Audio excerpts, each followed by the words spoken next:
আসসালামু আলাইকুম। Baby food by মমের নতুন একটি রেসিপির পর্বে আপনাদের সবাইকে স্বাগতম।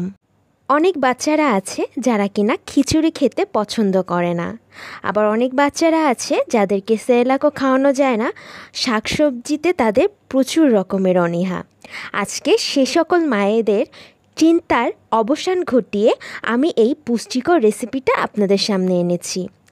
এই রেসিপিটা খেতে যেমন মজার এবং বাচ্চারা খুবই আগ্রহ সহকারে এই রেসিপিটা খাবে এবং সব ধরনের পুষ্টিগুলো বাচ্চারা একসাথেই পাবে। যে সকল বাচ্চাদের গ্যাসের সমস্যা আছে, পেটে ব্যথা হয়, বদহজমও হয়, বাচ্চারা খেতে চায় না, মুখে রুচি নাই, সেসব বাচ্চাদের ক্ষেত্রেও কিন্তু এই রেসিপিটা অনেক উপকারে আসবে। এমনকি যে সকল মায়েরা বাচ্চাদের ওজনটা নিয়ে চিন্তিত, সে সকল মায়েদের জন্য তো এটা পারফেক্ট একটা রেসিপি।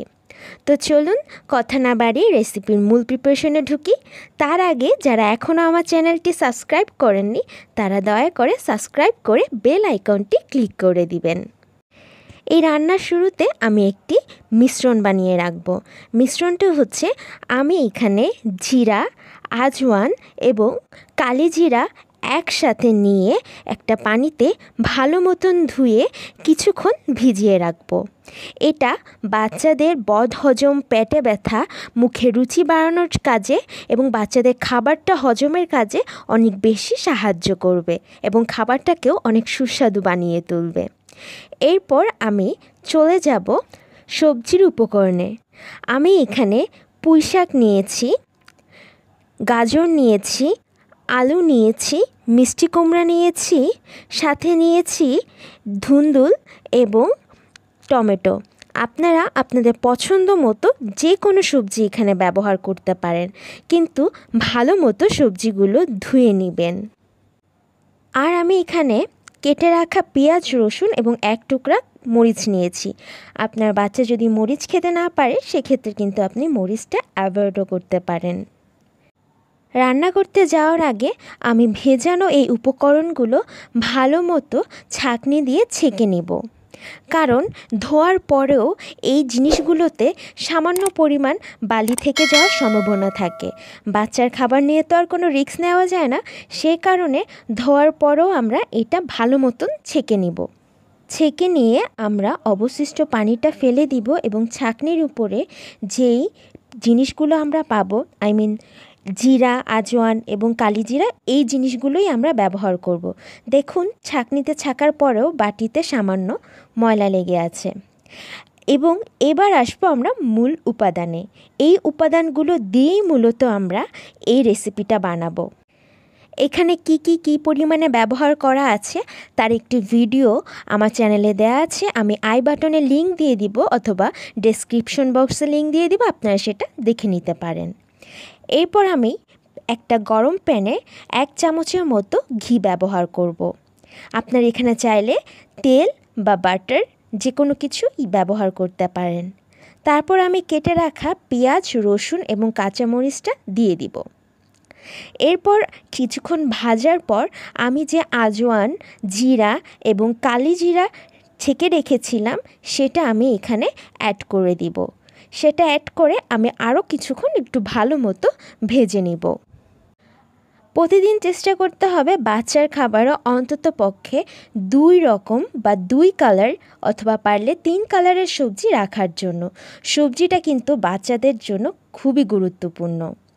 ভাজা হয়ে গেলে এর ভিতরে আমি এক এক করে সব সবজি অ্যাড করে দিব। অবশ্যই সবজিগুলো কিন্তু ভালোভাবে ধুয়ে নেবেন। সবজিগুলো অ্যাড করা হয়ে গেলে আমি সামান্য কিছুক্ষণ সবজিগুলো ভেজে নিব। 6 মাস থেকে শুরু করে যে কোনো বয়সের বাচ্চাদেরকে আপনারা এই খাবারটা কিন্তু রান্না করে দিতে পারেন। এতে প্রচুর পরিমাণে পুষ্টি রয়েছে, আর সবজির পুষ্টিগুণ তো অনেক, সেটা তো আমরা সবাই জানি। সবজিগুলো হালকা ভাজা হয়ে গেলে এর ভিতরে আমি পরিমাণ মতন লবণ এবং হলুদ দিয়ে দিব। আপনার বাচ্চার বয়স 1 বছরের কম হলে আপনি যদি লবণটা ব্যবহার করতে না চান সেক্ষেত্রে আপনি লবণটা বাদও দিতে পারেন। হালকা ভাজা হয়ে গেলে এর মধ্যে আমি সবজিগুলো সিদ্ধ হওয়ার জন্য প্রয়োজন মতো পানি দিয়ে ঢাকনা দিয়ে ঢেকে দিব। প্রায় 10 থেকে 15 মিনিট পর আমি ঢাকনাটা উঠিয়ে সবজিগুলো একটু নেড়ে চেড়ে দিয়ে এর ভিতরে সে বানিয়ে রাখা মিশ্রণটি আমি অ্যাড করে দেব। আমি এখানে চামচের পরিমাণটা আপনাদেরকে বলছি না, আপনার বাচ্চারা যতটুক খাবে আপনারা ততটুক পরিমাণ এখানে সেই মিশ্রণটা অ্যাড করবেন। মিশ্রণটা অ্যাড করার সাথে ভালো মতো মিশিয়ে নিতে হবে, না হলে কিন্তু দলা পেকে যাবে। সবজিগুলো যেহেতু আগের থেকেই আমি ভালোভাবে মোটামুটি সিদ্ধ করেছি, তাই এটি রান্না হতে আর সর্বোচ্চ 5 থেকে 7 মিনিট সময় লাগবে। এরপর আমি ঢাকনা দিয়ে ঢেকে দিব। এই পর্যায়ে যদি আপনাদের মনে হয় পানির পরিমাণটা একটু কম হয়ে গিয়েছে, আপনারা চাইলে আরেকটু পানি অ্যাড করতে পারেন। আমার রান্না শেষ, আমি এই কনসিস্টেন্সিতেই চুলা থেকে নামিয়ে ফেলব। সপ্তাহে 3 থেকে 4 দিন যে কোনো একবেলা, দুপুরে বলেন, সকালে বলেন বা রাতের খাবারে বলেন, বাচ্চাদের মেনুতে কিন্তু এই খাবারটা অবশ্যই রাখতে পারেন। এতে বাচ্চাদের ওজনও যেমন দ্বিগুণ পরিমাণে বাড়বে, তেমন বাচ্চাদের মেধাশক্তি বৃদ্ধি করবে, প্লাস বাচ্চারা সবজির যে পুষ্টিগুণ তা তো অবশ্যই পাবে, এবং বাচ্চাদের যে ঘন ঘন পেট খারাপ হয় বা পেটে ব্যথা হয়, বদহজম হয়, তখন তারা খাবারটা খেতে চায় না, তখন এটা কিন্তু আপনি চাইলে আপনার বাচ্চাকে ব্লেন্ড করেও দিতে পারেন। 1-2 চামচ বা যতটুকুই খাক না কেন বাচ্চারা কিন্তু পুষ্টিটা ঠিকই পাবে।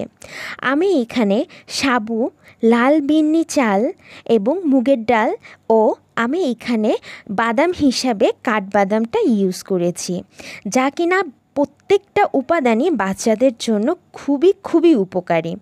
এই মিশ্রণটি বানানোর রেসিপি কিন্তু আমার চ্যানেলে দেওয়া আছে, আপনারা চাইলে চেক করে নিতে পারেন। আজ এই পর্যন্তই, আবারও দেখা হবে। আল্লাহ হাফেজ।